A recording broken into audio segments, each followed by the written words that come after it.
everybody, welcome to my channel. My name is Sharon and this is a channel that is dedicated to all things related to narcissism. I release new videos every Monday, Wednesday, and Friday on all types of topics related to narcissism. So if you haven't already, please take a moment to subscribe to the channel so you don't miss any videos. I would really appreciate it if you gave the video a thumbs up. It's a free way you can help me out. And definitely don't forget to leave a comment because I like to read what you have to say. Divorcing a narcissist is ugly. Actually, no. Divorcing a narcissist is your worst nightmare. It's all your worst nightmares. It's all your fears. It's every perverse situation in the world, everything evil, everything vile. It's all of that pushed together in a giant ball and thrown at your head. That's divorce from a covert narcissist. That's what all of us are looking at when we are divorcing a covert narcissist. In today's video, I'm going to talk a little bit about what you need to know if you are anywhere in the process of divorcing a narcissist, anywhere in the process where you can still change things. So maybe you're still daydreaming about it, or maybe you're looking for an attorney, or you just filed. This is the video for you. Now, I made so many mistakes and I'm still actually in the divorce process. It's just that we're so close to the end. First of all, I can't afford to pull out and get a new attorney at this point. Like, there's just no way. Also, I've already agreed to so many things. I'd have to go to trial. It would be horrible. My attorney told me going to trial would cost at least $10,000 after the several thousand I already paid her. So divorce is very, very expensive. When you go into the divorce, you need to know what you're dealing with. So I'm going to talk to you about a couple of different issues here. The first one is, I guess since I'm already talking about the attorney, I'll talk about the attorney first. It's so important that you can get the best attorney possible. Now, of course, right, that's obvious advice. And I know that there are people like myself who have extenuating circumstances. This is the difference in my ex in my life. My ex makes six figures.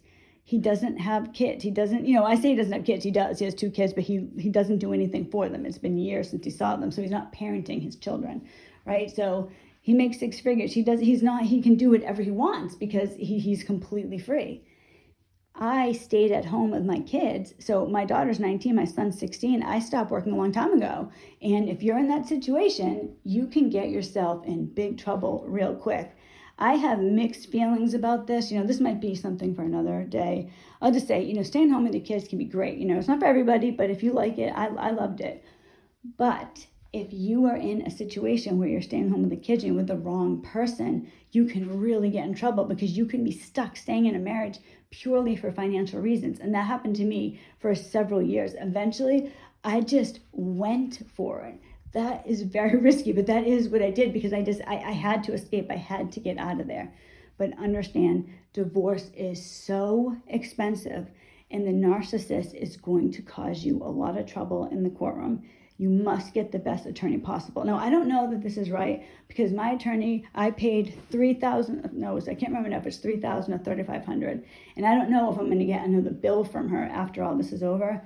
Joe paid over $10,000 for his attorney. It was bill after bill after bill. See, mine isn't over, so I don't know how much I've actually have to pay her, but it's very expensive. I have been squeaking by trying to pay all these bills because I don't have a great job. Now, I'm hoping that changes, but it's a process. Like, you know what I'm saying? Because it's been so long. I lost 20 years of a career. So essentially, I'm starting over in my 40s. That is not the best position you want to be in. But then again, when it comes to staying home with the kids, if it works out, if you marry the right person, that can be a beautiful thing. I think really this all breaks down to, if you do not marry well, you are screwed. And that's what has happened to so many of us. So when it comes to the attorney, Joe mentioned to me, I don't know that this is true, but it's worth looking into.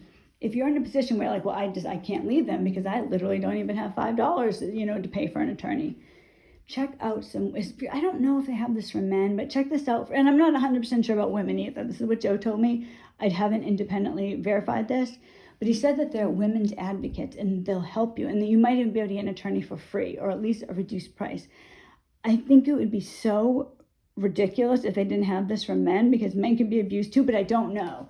But definitely if you're a woman, look into this because this really might help you.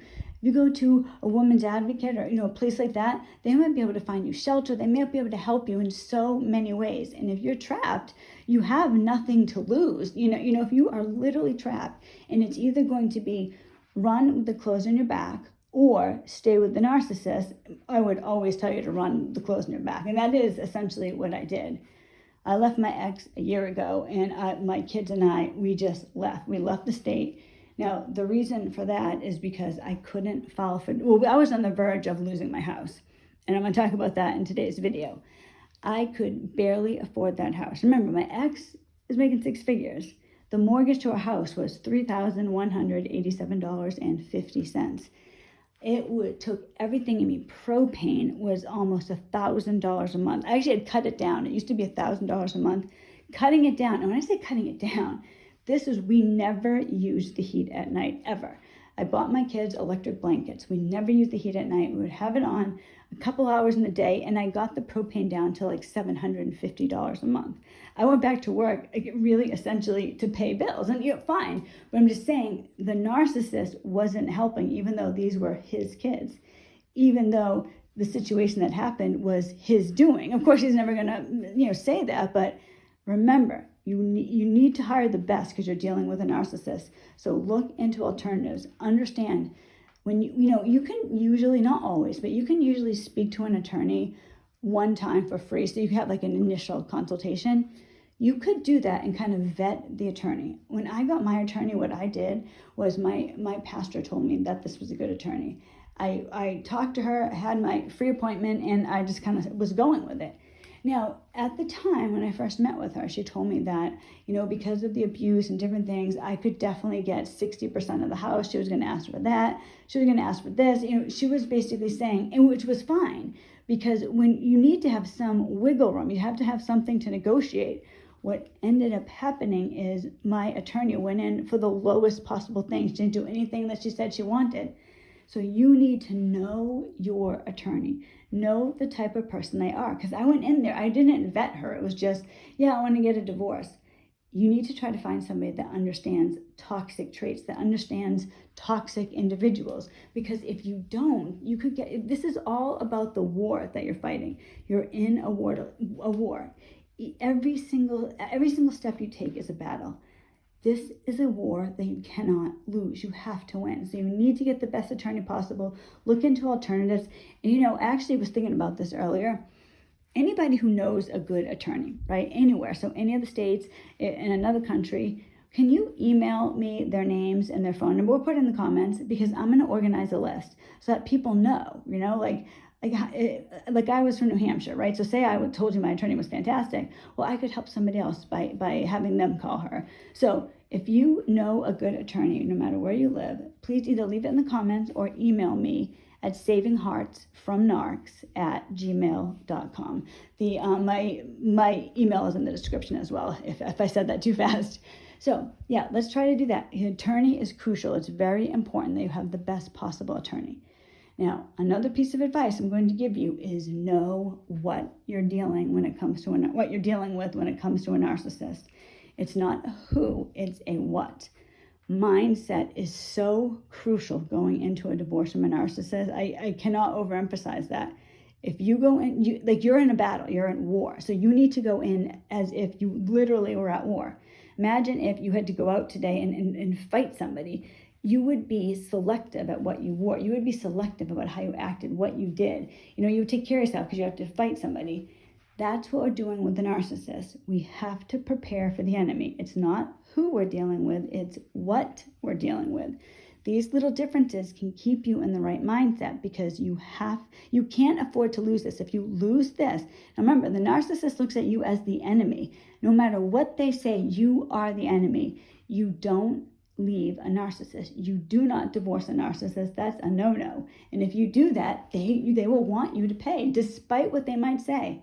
My own ex told me that he accepted this and he just wanted to get through the divorce, until the next email where he started threatening me. So this is the thing I'm talking about. They change. They go up, down, up, down. And the thing about a narcissist too, to keep in mind, not all of them are like this. Like, I don't believe my ex is like this. I know Joe's is. They are incredibly vindictive, and they will hurt you. They will hurt themselves if it hurts you. So let me give you an example. Say you, and this is kind of an absurd example, but it's the first one that comes to mind. say you and the narcissist committed a crime together, right? So you commit this crime, but you get away with it. And now suddenly you're divorcing the narcissist, and the narcissist tells you, oh, I guess we're going to jail. I'm gonna turn you into the police. That's the type of thing some narcissists will do because it hurts you, it scares you. So, all right, whatever. Well, I guess we're going to jail now. Remember, we're talking about an entity. Joe and I refer to them as what I've mentioned several times on the channel, that, when you're dealing with a narcissist, this is spiritual warfare. It's a battle that's bigger than you. It's outside of even the dimension that we can see. This is like evil and goodness, but butting heads. I mean, it's so ridiculous to think about this, but that's what I believe it is. Narcissists are so evil, so vile, that it is at least believable, but that they could somehow be satanic. That's what we're dealing with when we're dealing with a narcissist. So always, what are you dealing with? Dehumanize the narcissist so that you can get through the divorce, whatever it takes. Have you ever tried to speak in public, had public speaking, and you're told to focus on an area in the room, not look at all the people around? These are things that you can learn so that you can be more effective, so you can get what you need done. It's kind of like that with a narcissist. Look at them, dehumanize them while you're going through the divorce so that you can keep your eyes on where they're supposed to go, and that is the other side of the marriage where you can be divorced. A narcissist is going to drag it on. Now, one of the things that has been very difficult for me as I'm going through this divorce, there's a couple things, is that there are no repercussions at all in a divorce when people don't sign paperwork the way they're supposed to. My ex, we had mediation back in June. He was supposed to sign this paperwork. We have a house in New Hampshire. He was supposed to put it for sale in July. He agreed to do this. Never signed the paperwork, never signed the paperwork, never signed the paperwork. Every single time. Right now, I just heard from a real estate agent recently about the house. And guys, all right, I'm going to just briefly tell you this. Losing my house has been obscenely difficult for me. It's been absolutely horrific. I loved my house. I gave the house up because I had no choice. I couldn't afford it on my own. I lost my house. My kids and I got out. We got out. The animals got out. I know this, and of course that's what's more important. If your house is on fire, you're gonna get the important things out. I did. I got my pictures out. I got things out. I have all my animals, but I lost my house, my beautiful house in New Hampshire. The real estate agent. Now I haven't seen this house for a year, so I speak to this real estate agent the other day, and this is what he told me about my house. I'm gonna see if I have a picture of my house so I'll put it up so you can see what it looks like. But so the real estate agent told me that, he's like, oh, when was the last time you were in the house? And I was like, about a year ago. And he said, oh, it's a bit rough. He's like, I'm sure it wasn't like that when you were there. And I'm like, what? What do you mean a bit rough? This is a beautiful home. What are you talking about? Then he tells me, he's like, oh, too bad you didn't put this for sale over the summer, because you would have been able to get over $1 million for this house. Now he's like, we'll probably put it at 800,000, but it'll be, we'll just talk about it as the potential. Oh, guys, here's my ex, all right? He was supposed to put the house on the market. He didn't. That's going to cost me at minimum $100,000. So he told me it would sell for $1 million, probably more, over asking price if it was in the summer. It's like it was so hot at that point. Now, of course, it's not. Do you think there's a repercussion? No, nothing's going to happen to that money that I could have had. No. And then on top of it, my ex, that money doesn't matter. So I've lost over $100,000. That's okay. My ex, see, this is the thing. For any of you who believe that when you're getting divorced, that things favor the female, that has not been my experience at all. There's zero repercussions. Like I said, right? There's nothing. When it comes to my ex's credit card debt, which he hid behind my back, I have to pay him $10,000 towards his credit card when the house sells. So I have to give him $10,000. I've just already lost over $100,000. Then it just gets worse and worse. My ex doesn't see his kids. It's literally nothing. My kids don't speak to him. He sends my son one email a week he's allowed to do through the court. He never replies. He basically will send my daughter emails too, but there's no restriction on her because she's 19. He just does the same thing. Every Monday he sends them each an email, And in the emails, what he does is he complains either about me or he talks about himself, So he said to the kids at one point, now he hasn't had a relationship. He started emailing the kids in June. Over 2 years prior to that, there's nothing. And he just acts like nothing happened. Oh yeah, so I went out to dinner last night. It was great. And he's saying this to the kids that he completely abandoned, that he's hurting me financially, which will hurt them. He also is claiming, now this is something I didn't think could be done. So these are some of the little things I want to tell you. My ex, so he has nothing to do with the kids. My son, I say son because I have one minor child, it's my son. My son will not spend one night in this man's house. All right, like not one. He will never set foot in that man's house. He gets to claim him for taxes next year because he pays child support, which he just started paying because he had no choice. He started paying it in the summer and he had no choice but to do it. He was compelled to pay child support. But because of that, now he gets my son for a tax refund. He was collecting money that, like that money that came from the government. It was like, I think it was like $250 per child. It was a while ago, like 2 years ago. My ex kept all that money. So that was towards, our younger son. He kept all that money. He also stole money from the kids. That's not going to get paid back. There's nowhere in the paperwork that says, that Mr. So-and-so will pay money towards his children that he stole from their college fund. He's not paying a dime towards my daughter's college. He got everything. What I got, now this is important. I went into this divorce very naively, incredibly naively. At the end, I hated my ex. I loathed him. He made me physically sick to even think about him. All I wanted was to get the hell away. I felt so trapped. I felt like he had me tied up. Like I could not be free. I couldn't stand him. So I got out of that house, and what I wanted to do, I wanted my freedom. That's what I wanted. I wanted my freedom, and I wanted full custody of my son. Like I told you, there's an issue there. He's been abusive. My son doesn't want to be with him. Like I wanted full custody of my son. I didn't want to deal with him going back and forth, all the trauma of that. So that's what I wanted, right? My ex let me have our son. He didn't fight for him. That's why I got him. Every single thing else, my ex got everything. I told my attorney, well, I need that money for tax refunds next year. And she's like, oh, there's nothing I can do. He has a right to it too because he's paying child support. I don't get any alimony at all because I live with Joe. So there's that. So he's paying a small amount in child support, which he does pay now, but that's so that he can get the tax rebate. The court they don't care. His attorney, they never think that this money the $100,000 that I lost, minimum $100,000 that I lost, assuming the agent is correct, right? And then on top of that, my kids' money has been stolen. So I already feel like, because I love my children and it disgusts me, when I sell the house, I have to replenish their bank accounts that their father stole from them. None of that. He doesn't have to pay that. He makes 6 figures. He's taking everything from me. I'm starting over from scratch. I have the kids full time. It just, I want my kids. Like I said, I wanted that. But I'm just saying, realistically, this is what you're dealing with. If you don't have the right attorney who's willing to fight for you and put her foot down and say, no, hell no, she deserves this and she's not going to agree to that until you do this. My attorney would just sign here, sign here, sign here. I'm always signing stuff. And I'll say something to her. Well, I want to ask for this. I want to ask for that. No, you can't. That's not going to work out. And she kept insisting that if I pushed it too far, because I was in another state, that it was almost like this fear tactic. She was saying, they'll take you to court. They'll take you to court, and that's going to cost at least $10,000. This was my attorney telling me this. It wasn't like she was like basically, yeah, you know what? There's no way you can win. You can't afford this anyway. So, she should have said to me, can you afford this? Let's talk about this. This is what likely will happen. How can we deal with this? How can we get you what you deserve? How can we get your kids what they deserve?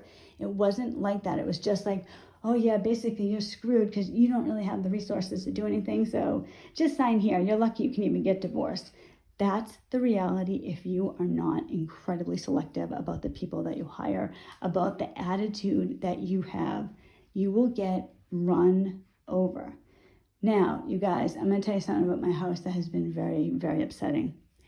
I love my house. I love my house. And I know it's just a house. I'm so attached to it. That was actually that kept me in the marriage for like 2 extra years because I didn't want to give up this house. I didn't know what I was going to do. I was so afraid. I was basically just there, stuck, unable to move. Losing my house has been so painful. My beautiful house, you guys, this was my home. I loved my home. It ripped my soul out to leave that house. And even now I have to try to think what's in that house. Oh, I have to try not to think what's in that house. What am I not remembering? It's been so traumatic. I know other people have lost their houses too. I know I'm not the only one. When I'm talking to a real estate agent, he said to me, when was the last time you saw the house? And I said, about a year ago. And he's like, oh, it's a little bit rough inside. So my ex destroyed the house. I told him, the attorney, I don't even want to see pictures. I can't even do it. My ex takes and takes and takes. Oh, and then of course, some friends of ours saw him selling stuff from the house. He wasn't supposed to do that during the divorce. He didn't get in trouble for it. It was just, oh no, don't do that. This is the type of thing. If you do not have, you need basically like a wild tiger to be fighting for your rights. Because if you do not have the right attorney, you're going to lose on everything like me. The things that I got, and I wanted my son of anything.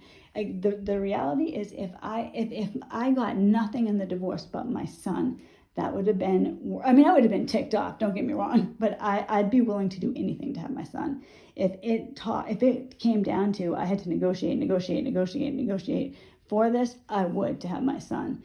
But it was outrageous what happened to me. I lost everything. The things I got my son was because he didn't fight for him. He just let me have him. It was almost like, this is a horrible way to say it, but I feel like this. It was almost like he gave me like a pet cat or dog. Like, all right, you can have the dog, but I'm getting the living room couch. It kind of felt like that. It was disgusting. And I'm sure my son thinks about that too. But that's the narcissist. If you get something, remember it's because they don't want it. So I know this is kind of a little bit of a scattered video. I was thinking about this and I really, really wanted to tell people some important advice that I wish I had. I wish I had gone into my divorce ready to fight instead of what I really wanted to do was bow out gracefully. So my attorney had it, so I had no leverage, nothing. Basically my best offer was the only offer, and my best offer was the one that he had agreed to beforehand. So I didn't really, nothing. There was nothing. Now I am going to have my freedom. I'm going to have my son, but still, I'm losing a lot of money because of the things that he hasn't done or that he stole. And I don't make 6 figures. He makes 6 figures. He's getting everything. There's no consequence at all for the house, nothing. He destroyed the house, no consequence at all. He's not signing papers, no consequence at all. Oh, well, you'll have to go to court and that's going to cost $10,000. That's all that I kept hearing. He had his parents paying for his attorney. He could do whatever he wanted. It could take 10 years. He doesn't care. He doesn't have the same attitude that I do, that I just want this over with. So know your enemy. Get a good attorney, the best attorney you can. Look into alternatives and fight like your life depends on it. This is it. This is the last fight you're going to have. This is it. So go and get it done. Thank you so much for watching this video. I really hope it helps somebody. I will see you guys on Monday, almost certainly with Joe. So I hope everybody has a great weekend, and I will talk to you or see you next week. Bye, everybody.